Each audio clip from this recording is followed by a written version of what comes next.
Sulaimaniya பிரதேசத்திலே பற்றி எரியும் அமெரிக்க பல்கலைக்கழகமும் அமெரிக்காவின் மிக முக்கியமான ஆராய்ச்சி நிலையமும் அடுத்த கட்டமாக அமெரிக்க பல்கலைக்கழகங்களுக்கு எதிரான தாக்குதல்களை வீரியப்படுத்த போகும் ஈரானிய இராணுவத்தினர்.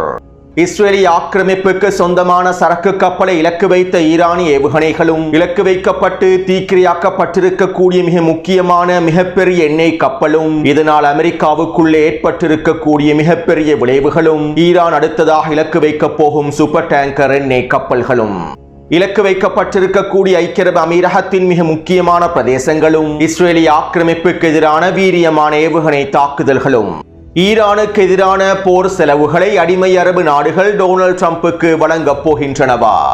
நிறைவேற்றப்பட்ட ஹெர்முஸ் ஜலசந்தி தீர்மானமும் NPT ஒப்பந்தத்திலிருந்து வெளியேறுவதற்கான அடுத்த கட்ட முயற்சிகளும் முன்னாள் ரஷ்ய அதிபரின் எச்சரிக்கைகளும் நெட்டன்யாஹூ வெளியிட்டிருக்கக்கூடிய காணொளியும் உலக நாடுகளுக்கு நெட்டன்யாஹூ விடுத்துள்ள அழைப்பும் இஸ்ரேலிய ஆக்கிரமிப்பு பாராளுமன்றத்திலே நிறைவேற்றப்பட்டிருக்கக்கூடிய பலஸ்தீனிய கைதிகளுக்கு எதிரான கொடூர சட்டமும்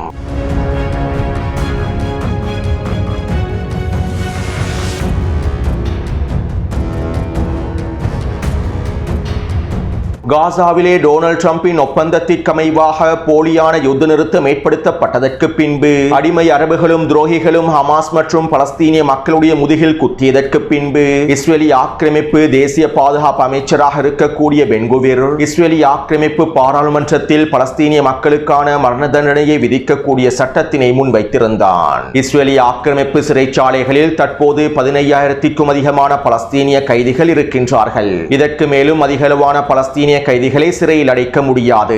அதிகளவான பலஸ்தீனிய கைதிகளை கைது செய்து சிறையில் அடைப்பதற்கு இடப்பற்றாக்குறையும் ஏற்பட்டுள்ளது.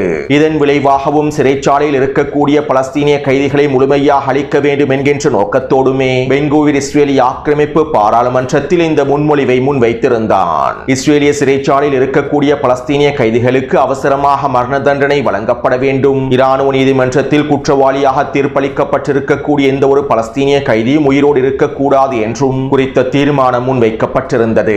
இதற்கமைவாக நேற்றைய தினம் இஸ்ரேலிய ஆக்கிரமிப்பு பாராளுமன்றத்தில் இந்த தீர்மானத்தினை நிறைவேற்றுவதற்கான வாக்கெடுப்புகளும் நடைபெற்றிருந்தன.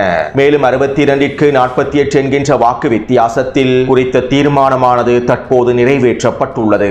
இந்த தீர்மானம் நிறைவேற்றப்பட்டதற்கு பின்பு இஸ்ரேலிய ஆக்கிரமிப்பின் தேசிய பாதுகாப்பு அமைச்சர் பென்குவிர் ஷெம்பைன் உடைத்து ஷெம்பைன் அருந்தி கொண்டாட்டங்களை மேற்கொண்டிருந்தார். அதிகளவான பலஸ்தீனிய கைதிகளை நாங்கள் தூக்கிலிடப் போகின்றோம். சிறைச்சாலையில் இருக்கக்கூடிய எந்த ஒரு பலஸ்தீனிய கைதியும் இதற்கு பிறகு உயிரோடு இருக்கக்கூடாது. 90 நாட்களுக்குள் நாங்கள் ஆயிரக்கணக்கான பலஸ்தீனிய பயங்கரவாத கைதிகளை அளிக்கப் போகின்றோம். இது இஸ்ரேலிய வரலாற்றில் இஸ்ரேலிய மக்களுக்கு கிடைத்திருக்கக்கூடிய மிகப்பெரிய வெற்றி. இதற்கு பிறகு வெஸ்ட் பேங்க் பிரதேசத்திலே இஸ்ரேலிய மக்களுக்கு எதிராக தாக்குதல்களை மேற்கொள்ளக்கூடிய எவரும் 3 மாதங்களுக்கு மேலால் உயிரோடு இருக்க மாட்டார். மேலும் இந்த தீர்மானத்தின் மூலமாக வெஸ்ட் பேங்க் பிரதேசத்தில் இஸ்ரேலிய மக்கள் பாதுகாப்பாக வாழலாம். எங்களுடைய யூதா சமாரியா பிரதேசத்தில் பாதுகாப்பாக வாழலாம் என பென்குவிர் ஊடகங்களுக்கு கருத்துக்களை வெளியிட்டிருந்தார். அத்தோடு இந்த மரண தண்டனை சட்டம் நிறைவேற்றப்பட்டிருப்பதனால் இஸ்ரேலிய ஆக்கிரமிப்பு சிறைச்சாலைகளில் இராணுவ நீதிமன்றத்தினால் குற்றவாளியாக நிரூபிக்கப்பட்டு தண்டனை வழங்கப்பட்டிருக்கக்கூடிய அனைத்து பலஸ்தீனிய கைதிகளுக்கும் 90 நாட்களுக்குள் மரண தண்டனை வழங்கப்படும் என அறிவிக்கப்பட்டுள்ளது.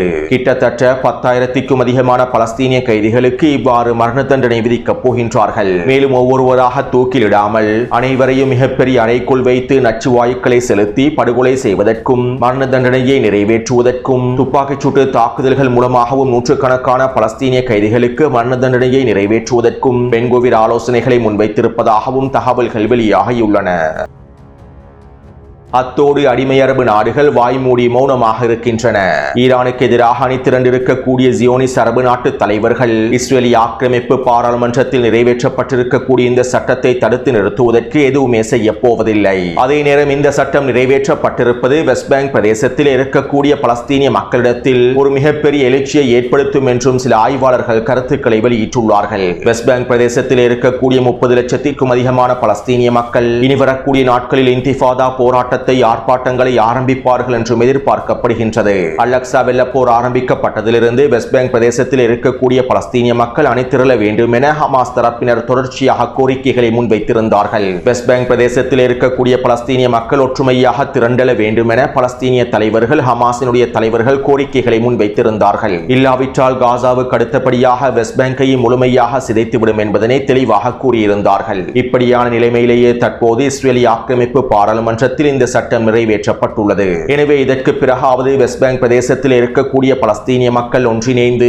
துரோகி அப்பாஸை முழுமையாக தூக்கி எறிந்துவிட்டு ஆக்கிரமிப்புக்கு எதிராக முழுமையாக களமிறங்க வேண்டும். அடுத்த கட்ட இன்திஃபாதாவை வெஸ்ட் பேங்க் பிரதேசத்தில் ஆரம்பிக்க வேண்டும். அப்போது தான் இஸ்ரேலிய ஆக்கிரமிப்பின் இந்த மரண தண்டனை சட்ட திட்டங்களில் இருந்து பலஸ்தீனிய மக்களை பாதுகாக்க முடியும். எனவே இனி வரக்கூடிய நாட்களில் வெஸ்ட் பேங்க் பிரதேசத்திலே அடுத்த கட்ட எழுச்சி ஏற்படுவதற்கான வாய்ப்புகள் இருப்பதாகவே பலஸ்தீனிய ஆய்வாளர்கள் தெரிவிக்கின்றார்கள். அடுத்து ISIS பயங்கரவாதிகளின் முன்னாள் தளபதியாகவும் தற்போதைய சிரியாவினுடைய அதிபராகவும் இருக்கக்கூடிய தம்பி ஜூலானி அண்ணன் நெட்டன்யாகுவின் நண்பரான ஜெர்மனியினுடைய அதிபர் சான்சலரை சந்தித்து கலந்துரையாடல்களை மேற்கொண்டிருந்தார். இந்த சந்திப்பின் போது தம்பி ஜூலானி இவ்வாறு தெரிவித்தார். ஈரான் ஹெர்முஸ் ஜலசந்தி பிரதேசத்தை முழுமையாக இழுத்து மூடியுள்ளது. அரபு நாடுகளுடைய இறையாண்மையை மீறக்கூடிய தாக்குதல்களை ஈரான் மேற்கொள்கின்றது. ஈரானின் இந்த செயற்பாடுகளை நாங்கள் வன்மையாக கண்டிக்கின்றோம். மேலும் ஹெர்முஸ் ஜலசந்தி செங்கடல் பிரதேசம் முழுமையாக மூடப்பட்டால் ஐரோப்பிய நாடுகளை பாதுகாப்பதற்கு மாற்றீட்டு பாதைகள் தேவைப்படும். இதற்கு சிரியா முழுமையாக தயாராகவே இருக்கின்றது. பாரசீக வளைகுடா பிரதேசத்திலே நடைபெறக்கூடிய எண்ணெய் விநியோகத்தை பாதுகாப்பதற்கும் அவற்றை சிரியா வழியாக தொடர்வதற்கும் நாங்கள் தயாராகவே இருக்கின்றோம். சிரியா வழியாக எண்ணெயை ஐரோப்பிய நாடுகளுக்கு வழங்குவதற்கு நாங்கள் தயாராகவே இருக்கின்றோம். ஹெர்முஸ் மற்றும் செங்கடல் பிரதேசத்தின் மாற்றீடாக சிரியாவை முழுமையாக பயன்படுத்த முடியும் என தம்பி ஜூலானி கருத்துக்களை வெளியிட்டுள்ளார். ஈரான் அவசரமாக தம்பி ஜூலானிக்கு 3 ட்ரோன் பார்சல்களை அனுப்பி வைத்தால் சிறப்பாக இருக்கும். அடுத்து சிரியாவில் இருக்கக்கூடிய பலஸ்தீனிய போர்முனைக்கு ஆதரவான ஈரானுக்கு ஆதரவான எதிர்ப்பு குழுக்கள் ஜோர்டானில் இருக்கக்கூடிய அமெரிக்க தளத்தை இலக்கு வைத்து ட்ரோன் தாக்குதல்களை மேற்கொண்டுள்ளார்கள். கடந்த 48 மணித்தியாலங்களுக்குள் 3 ட்ரோன் தாக்குதல்கள் மேற்கொள்ளப்பட்டிருப்பதாக தெரிவிக்கப்படுகின்றது. மேலும் இனி வரக்கூடிய நாட்களிலே சிரியாவில் இருக்கக்கூடிய பலஸ்தீனிய போர்முனைக்கு ஆதரவான ஈரானுக்கு ஆதரவான எதிர்ப்பு குழுக்களும் ஜோர்டானை இலக்கு வைத்து தாக்குதல்களை மேற்கொள்வார்கள் என எதிர்பார்க்கப்படுகின்றது. அடுத்து இந்த போரானது அணு ஆயுத போரை நோக்கி நகர்வதாகவும் இஸ்ரேலுக்கும் ஈரானுக்கும் இடையில் அணு ஆயுத மோதலை தவிர்க்க முடியாத நிலைமை ஏற்பட்டிருப்பதாகவும் இந்த மோதலானது ஒரு அணு ஆயுத மோதலை நோக்கி நகர்ந்து கொண்டிருப்பதாகவும் ரஷ்யாவினுடைய முன்னாள் அதிபர் திமித்ரி மெட்வடேவ் தெரிவித்துள்ளார். அத்தோடு ஈரானிய பாராளுமன்றத்திலே ஹெர்முஸ் ஜலசந்தி தொடர்பாக முன்வைக்கப்பட்டிருந்த தீர்மானம் நிறைவேற்றப்பட்டுள்ளது. இதற்கமைவாக ஹெர்முஸ் ஜலசந்தி பிரதேசத்தினை ஈரான் முழுமையாக கட்டுப்படுத்தும். குறித்த தீர்மானத்திற்கமைவாக ஹெர்முஸ் ஜலசந்தி பிரதேசம் இதற்கு முன்பு இருந்ததை போன்று ஒரு பொழுதும் இருக்காது. மேலும் ஹெர்முஸ் ஜலசந்தி பிரதேசத்தில் என்னென்ன செய்ய வேண்டும் என்பதனையும் இதற்கு பிறகு ஈரான் தான் தீர்மானிக்கும். அத்தோடு இந்த தீர்மானம் நிறைவேற்றப்பட்டதை தொடர்ந்து சர்வதேச அணுசக்தி ஒப்பந்தமான NPT ஒப்பந்தத்திலிருந்து அவசரமாக வெளியேறுவதற்கான அழுத்தங்களையும் ஈரானிய பாராளுமன்ற உறுப்பினர்களும் வழங்கி வருகின்றார்கள். இதற்கமைவாக ஈரானிய மஜ்லிஸின் தேசிய பாதுகாப்பு சபையினுடைய உறுப்பினராக இருக்கக்கூடிய அலாத்தீன் அவர்கள் இவ்வாறு தெரிவித்துள்ளார். நாங்கள் அவசரமாக NPT ஒப்பந்தத்திலிருந்து வெளியேறுவதற்கான நேரம் வந்துவிட்டது. இதற்கு பிறகும் நாங்கள் தாமதிக்க கூடாது. அவசரமாக இந்த ஒப்பந்தத்திலிருந்து முழுமையாக வெளியேறிவிட வேண்டும். நாங்கள் சர்வதேச சட்டங்களை மதித்து சர்வதேச சட்டங்களை கடைபிடிக்கின்றோம். ஆனால் அவர்கள் எங்கள் மீது குண்டுகளை வீசுகின்றார்கள். எங்களுடைய மக்களை இனப்படுகொலை செய்கின்றார்கள். இவ்வாறு சர்வதேச சட்டத்தை மீறி அவர்கள் எங்களுடைய மக்களை கொன்று குவிக்கும் போது நாங்கள் ஏன் இந்த சர்வதேச சட்டத்தை கடைபிடிக்க வேண்டும்? சர்வதேச அணுசக்தி ஒப்பந்தத்தை கடைபிடிப்பதில் எந்த விதமான நியாயமும் இல்லை. இதனால் நாங்கள் அவசரமாக NPT ஒப்பந்தத்திலிருந்து வெளியேறிவிட வேண்டும் என தேசிய பாதுகாப்பு சபையினுடைய உறுப்பினர் அலாத்தீன் அவர்கள் தெரிவித்துள்ளார். அத்தோடு ஈரானிய IRGC இராணுவத்தின் தலைமை அதிகாரிகளும் மிக முக்கியமான புள்ளிகளும் அவசரமாக NPT ஒப்பந்தத்திலிருந்து விலகுமாறும் அணு ஆயுதங்களை உருவாக்குவதற்கான வேலை திட்டங்களை நோக்கி நகருமாறும் அழுத்தங்களை வழங்கி வருகின்றார்கள். அடுத்து வெள்ளை மாளிகையில் நடைபெற்ற ஊடக சந்திப்பின் போது வெள்ளை மாளிகையினுடைய ஊடக பேச்சாளர் இவ்வாறு தெரிவித்தார். ஈரானுக்கு எதிரான போர் செலவுகள் மற்றும் இராணுவ செலவுகளை அரபு நாடுகளில் இருக்கக்கூடிய எங்களுடைய நண்பர்கள் வழங்குவார்கள். எங்களுடைய ஜனாதிபதி டொனால்ட் ட்ரம்ப் அரபு நாட்டு நண்பர்களிடம் இவை தொடர்பான கோரிக்கைகளையும் முன்வைத்துள்ளார். இனி வரக்கூடிய நாட்களில் இவை தொடர்பான பல முக்கியமான தகவல்கள் வெளியிடப்படும் என அமெரிக்க வெள்ளை மாளிகையினுடைய ஊடக பேச்சாளர் தெரிவித்துள்ளார். அதாவது ஈரானுக்கு எதிரான போருக்கான செலவுகளை அடிமை அரபு நாட்டு தலைவர்களே தற்போது தற்போது டொனால்ட் ட்ரம்புக்கு வழங்கப் போகின்றார்கள். இதற்கான கோரிக்கைகளையும் டொனால்ட் ட்ரம்ப் முன்வைத்துள்ளார். ஈரானுக்கு எதிரான ஒரு மாத போருக்கு மாத்திரம் $400 பில்லியன் அதிகமான பணத்தை டொனால்ட் ட்ரம்பினுடைய நிர்வாகம் செலவழித்து விட்டது. மேலும் இன்னும் 2 வாரங்களுக்கு $400 பில்லியன் செலவழிக்கப் போகின்றார்கள். இப்படியான நிலைமையில் இந்த போர் செலவுகளை டொனால்ட் ட்ரம்ப் அவருடைய அடிமை பசுமாடுகளிடமிருந்தே கறக்கப் போகின்றார். இன்னும் ஒரு விதத்தில் குறிப்பிடுவதாக இருந்தால், ஈரானுக்குள்ளே ஈரானிய மக்களை கொன்று குவித்ததற்கும் ஈரானிய மக்களையும் ஈரானிய குழந்தைகளையும் பெண்களையும் இனப்படுகொலை செய்ததற்குமான பணத்தை அடிமை அரபு தலைவர்கள் டொனால்ட் ட்ரம்புக்கு வழங்கப் போகின்றார்கள். காசாவிலே பலஸ்தீனிய மக்கள் கொன்று குவிக்கப்பட்டதற்கான பணத்தை $4 டிரில்லியன் அடிமை அரபுகள் கடந்த வருடம் வழங்கினார்கள். இதே போன்று தற்போது ஈரானிய மக்களை கொன்று குவிப்பதற்கான பணத்தையும் அடிமை அரபுகள் டொனால்ட் ட்ரம்புக்கு வழங்கப் போகின்றார்கள். ஆக மொத்தத்தில் இந்த அடிமை அரபுகளை பயன்படுத்தியே அமெரிக்காவும் ஜியோனிச ஆக்கிரமிப்பும் பலஸ்தீனிய மக்களையும் ஈரானிய மக்களையும் முழுமையாக இனப்படுகொலை செய்து வருகின்றது. பலஸ்தீனிய காரணத்தை குழி தோண்டி புதைப்பதற்கு இந்த அடிமை அரபுகளுடைய பணமே பயன்படுத்தப்படுகின்றது. அடிமை அரபுகளுடைய பொருளாதாரமே முழுமையாக பயன்படுத்தப்படுகின்றது. இதனால் இதற்கு பிறகு ஈரான் இந்த அடிமை அரபுகளுடைய பொருளாதாரத்தை விட்டு வைப்பதில் எந்த விதமான பயனும் கிடைக்கப் போவதில்லை. இந்த அடிமை அரபுகளுடைய பொருளாதாரத்தை முழுமையாக சிதைப்பதன் மூலமாகவே பலஸ்தீனிய காரணத்தையும் பலஸ்தீனிய மக்களையும் ஈரானிய மக்களையும் பாதுகாக்க முடியும். இல்லாவிட்டால் இந்த அடிமை அரபுகளுடைய பொருளாதாரத்தை பயன்படுத்தி அமெரிக்காவும் ஜியோனிச ஆக்கிரமிப்பும் இன்னும் அதிகளவான இனப்படுகொலைகளையும் மேற்கொண்டு விடுவார்கள். இன்னும் பல கொடூரங்களையும் நிகழ்த்துவார்கள்.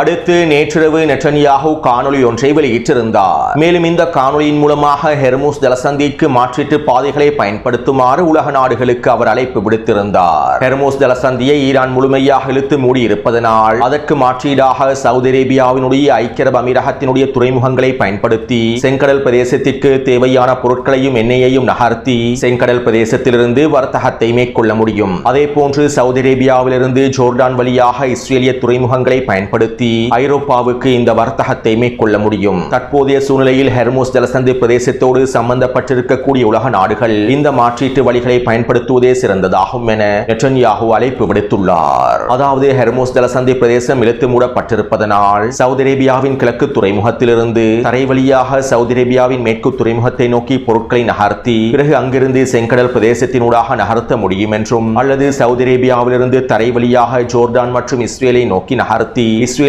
ஹைஃபா துறைமுகத்திலிருந்து பொருட்களை ஐரோப்பிய நாடுகளுக்கு நகர்த்த முடியும் என்றும் நெட்டன்யாஹூ குறிப்பிட்டுள்ளார். நேற்றைய காணொலியிலும் ஹெர்முஸ் ஜலசந்திற்கு மாற்று பாதைகள் தொடர்பாக நான் குறிப்பிட்டிருந்தேன். சவுதி அரேபியாவின் கிழக்கு பிரதேசத்திலிருந்து எண்ணெய் குழாய்கள் வழியாக சவுதி அரேபியாவின் மேற்கு பிரதேசத்தை நோக்கி எண்ணெய்கள் நகர்த்தப்படுகின்றன. மேலும் செங்கடல் பிரதேசம் வழியாக இவை கொண்டு செல்லப்படுகின்றன. அதே போன்று ஐக்கிய அரபு அமீரகத்திலும் மாற்று எண்ணெய் குழாய்கள் செயற்படுத்தப்படுகின்றன. மேலும் ஐக்கிய அரபு அமீரகத்தின் இந்த மாற்று பாதையை இலக்கு வைத்தும் தாக்குதல்கள் மேற்கொள்ளப்பட்டிருந்தது. அத்தோடு நெட்டன்யாஹூவின் இந்த அழைப்புக்கு பதில் வழங்குவதற்கு ஈரானும் யமன் ஹவுதி இராணுவத்தினரும் தயாராகவே இருக்கின்றார்கள். ஹெர்முஸ் ஜலசந்திற்கு பதிலாக இந்த மாற்று பாதைகளை பயன்படுத்தினால் அவற்றை இலக்கு வைத்து தாக்குதல்களை மேற்கொள்வதற்கும் யமன் ஹவுதி இராணுவத்தினரும் ஈரானும் தயாராகவே இருக்கின்றார்கள். அடுத்து நேற்றிரவு ஈரானிய IRGC கடற்படையினர் 3வது நாட்டினுடைய கொடியை பயன்படுத்தி நிலை கொண்டிருக்கக்கூடிய இஸ்ரேலிய ஆக்கிரமிப்பு நிறுவனத்திற்கு சொந்தமான சரக்கு கப்பல் ஒன்றை இலக்கு வைத்து கொள்கலன் கப்பல் ஒன்றை இலக்கு வைத்து தாக்குதல்களை மேற்கொண்டிருந்தார்கள். குறித்த சரக்கு கப்பலில் இருக்கக்கூடிய பொருட்கள் இஸ்ரேலிய ஆக்கிரமிப்புக்கு சொந்தமான பொருட்களாகும். இஸ்ரேலிய ஆக்கிரமிப்பை நோக்கி நகரக்கூடிய பொருட்களாகும். மேலும் இந்த மிகப்பெரிய சரக்கு கப்பலை இலக்கு வைத்தே தாக்குதல்களை மேற்கொண்டுள்ளார்கள். இந்த தாக்குதலினால் குறித்த சரக்கு கப்பலில் தீப்பரவல் ஏற்பட்டுள்ளது. இதைத் தொடர்ந்து குறித்த கப்பலில் இருக்கக்கூடிய மாலுமிகளும் ஏனைய ஊழியர்களும் பாதுகாப்பாக வெளியேறியுள்ளார்கள். மேலும் தற்போது குறித்த கப்பலானது தீப்பற்றி எரிவதாகவும் தெரிவிக்கப்படுகின்றது. மேலும் இஸ்ரேலிய ஆக்கிரமிப்புக்கு சொந்தமான குறித்த சரக்கு கப்பலை இலக்கு வைத்து தாக்குதல்கள் மேற்கொள்ளப்பட்டிருப்பது இஸ்ரேலிய ஆக்கிரமிப்புக்கு மிகப்பெரிய இழப்பாகும். அது மட்டுமல்லாமல் தற்போது ஈரானிய கடற்படையினர் ஹெர்முஸ் ஜலசந்தி பிரதேசத்திலே நிலை கொண்டிருக்கக்கூடிய சரக்கு கப்பல்களை சோதனை செய்வதற்கு ஆரம்பித்துள்ளார்கள். குறித்த சரக்கு கப்பல்கள் தொடர்பான தகவல்களையும் உளவு தகவல்களையும் திரட்டி வருகின்றார்கள். இஸ்ரேலிய ஆக்கிரமிப்பு நிறுவனங்களோடு சம்பந்தப்பட்டிருக்கக்கூடிய சரக்கு கப்பல்களையும் கொள்கலன் கப்பல்களையும் இலக்கு வைத்து அடுத்த கட்ட தாக்குதல்களை ஆரம்பிப்பதற்கு திட்டமிட்டுள்ளார்கள். இதனால் இனி வரக்கூடிய நாட்களில் ஹெர்முஸ் ஜலசந்தி பிரதேசத்திலே இஸ்ரேலிய ஆக்கிரமிப்பு நிறுவனங்களுக்கு சொந்தமான சரக்கு கப்பல்களும் அமெரிக்காவுக்கு சொந்தமான சரக்கு கப்பல்களும் அதிகமாக இலக்கு வைக்கப்பட போகின்றன. அடுத்து நேற்றிரவு துபாய் கடற்கரையோர பிரதேசத்திலே நிலை கொண்டிருக்கக்கூடிய குவைத் நாட்டுக்கு சொந்தமான மிகப்பெரிய எண்ணெய் கப்பலான அல் சல்மி எண்ணெய் கப்பலை இலக்கு வைத்து ஈரானிய கடற்படையினர் தாக்குதல்களை மேற்கொண்டிருந்தார்கள். குறித்த எண்ணெய் கப்பலானது உலகில் இருக்கக்கூடிய மிகப்பெரிய எண்ணெய் கப்பல்களில் ஒன்றாகும். மில்லியன் கணக்கான எண்ணெய்களை சுமந்து செல்லக்கூடிய மிக முக்கியமான கப்பலாகும். இந்த கப்பலிலே 2 மில்லியன் பீப்பாய் எண்ணெய்கள் ஏற்றப்பட்டுள்ளன. மேலும் இந்த 2 மில்லியன் எண்ணெய் பீப்பாய்களும் அமெரிக்காவுக்கு கொண்டு செல்லப்பட வேண்டிய எண்ணெய்களாகும். எனவே இவ்வாறு அமெரிக்காவுக்கு தேவையான எண்ணெயை சுமந்து செல்லக்கூடிய குவைத்தினுடைய மிகப்பெரிய எண்ணெய் கப்பலை இலக்கு வைத்து ஈரான் தாக்குதல்களை மேற்கொண்டிருந்தது. இந்த தாக்குதலினால் குறித்த எண்ணெய் கப்பலில் தீப்பரவல் ஏற்பட்டுள்ளது. அத்தோடு குறித்த எண்ணெய் கப்பலை இலக்கு வைத்து தாக்குதல்கள் மேற்கொள்ளப்பட்டதும் அமெரிக்க எண்ணெயினுடைய விலையானது $3 அதிகரித்தது. $102 இருந்த எண்ணெயானது தற்போது $105 அதிகரித்துள்ளது. அது மட்டுமல்லாமல் அமெரிக்க சந்தையில் எரிபொருளுடைய விலையும் அதிகரித்துள்ளது. இங்கிருக்கக்கூடிய இன்னும் மிக முக்கியமான விடயம் என்னவென்றால் ஹெர்முஸ் ஜலசந்தி பிரதேசத்திலே 2000க்கும் அதிகமான கப்பல்கள் நிலை கொண்டுள்ளன. இதிலே 500க்கும் அதிகமான எண்ணெய் கப்பல்கள் நிலை கொண்டுள்ளன. மேலும் மிக முக்கியமாக 60 சூப்பர் டேங்கர் எண்ணெய் கப்பல்கள் நிலை கொண்டுள்ளன. இந்த 60 சூப்பர் டேங்கர் எண்ணெய் கப்பல்களில் 16 தொடக்கம் 25 வரையிலான சூப்பர் டேங்கர் எண்ணெய் கப்பல்கள் அமெரிக்காவுக்கு தேவையான எண்ணெயை சுமந்து செல்லக்கூடிய கப்பல்களாகும். இந்த ஒவ்வொரு கப்பல்களிலும் 3 தொடக்கம் 6 மில்லியன் வரையிலான எண்ணெய் பீப்பாய்கள் இருக்கின்றன. அமெரிக்காவுக்கு சொந்தமான எண்ணெய்களே இருக்கின்றன.